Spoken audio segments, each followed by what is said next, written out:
Timu ya wananchi Dar es Salaam Young Africans kupitia ukurasa wao wa Instagram imeweza kutoa taarifa kwa umma kuhusiana na mwenendo wa kikosi hicho. Taarifa hiyo inasema uongozi wa Young Africans Sports Club tarehe 23 mwezi wa 3 mwaka 2026 umekutana makao makuu ya klabu hiyo Jangwani jijini Dar es Salaam na kufanya kikao cha tathmini ya timu yao kwa maana ya Men Senior Team baada ya kumalizika kwa mzunguko wa kwanza wa ligi kuu msimu huu wa 25-26.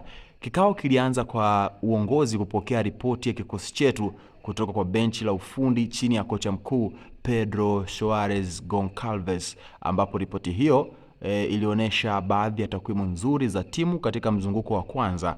Mpaka sasa Young African Sports Club imecheza michezo 16, ikishinda michezo 11, sare 5 na hajafungwa mchezo wowote ule. Vile vile Young African Sports Club ndio timu iliyofunga magoli mengi zaidi kwenye ligi kuu mpaka sasa, ikifunga magoli 32 huku kukiwa na rekodi nzuri pia ya kuruhusu magoli machache kuliko timu nyingine, magoli 3 pekee.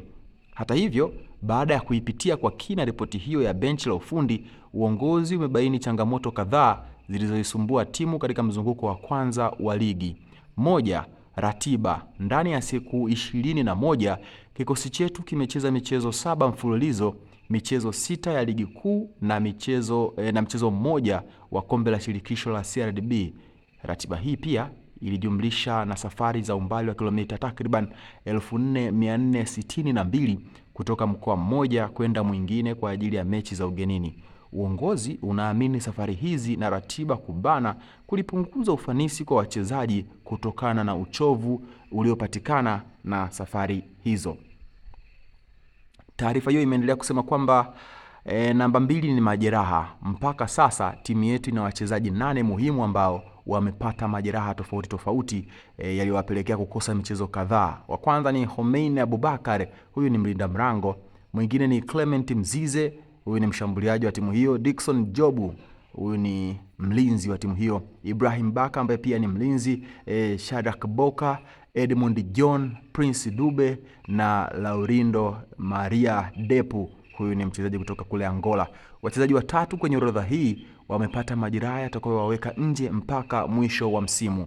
Aidha, licha ya changamoto hizo, uongozi umegundua uwepo wa changamoto ya kiufundi inayoifanya timu icheze aina tofauti ya uchezaji, style of play, na ile ambayo imezoeleka na kuendana na wachezaji walio ndani ya kikosi. Changamoto hii ya kiufundi imekuwa sababu ya kuifanya timu yetu kupata wakati mgumu kupata matokeo mazuri na kucheza vizuri kwenye baadhi ya michezo ya ligi kuu. Hivyo, katika kuitatua changamoto hii, uongozi wa Young Africans Sports Club umefikia uamuzi wa kumuongezea kwenye benchi la ufundi kocha Abdelhamid Moalen kama kocha msaidizi wa kocha Pedro Goncalves.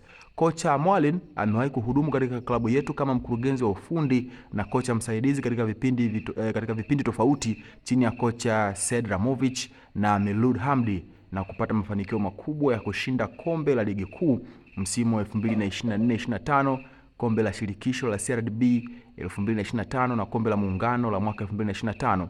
Uongozi wa Young Africans umemkaribisha kocha Moalen na kumtakia kila laheri kwenye majukumu yake mapya kwa kushirikiana na makocha wengine ndani ya kikosi cha Yanga.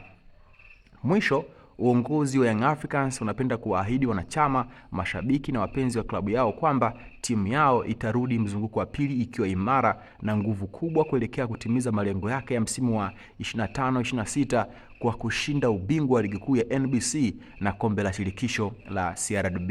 Wakamaliza na hashtag ya daima mbele nyuma mwiko. Maoni yako ni yapi kwa taarifa hii kutoka kwenye kikosi cha Dar es Salaam Young Africans? Nione kwenye comment maoni yako, itakuwa vyema na swadakta sana. Hii ni VOT Media. Wakati wote sisi tumechangamka. Hamasa ni kuendelea kusubscribe katika YouTube channel ya kwetu. Subscribe, like, comment, share kwa ndugu jamaa na marafiki ili siku zote wasiweze kupitwa na taarifa zote muhimu ambazo zinakuwa zinatoka kwetu.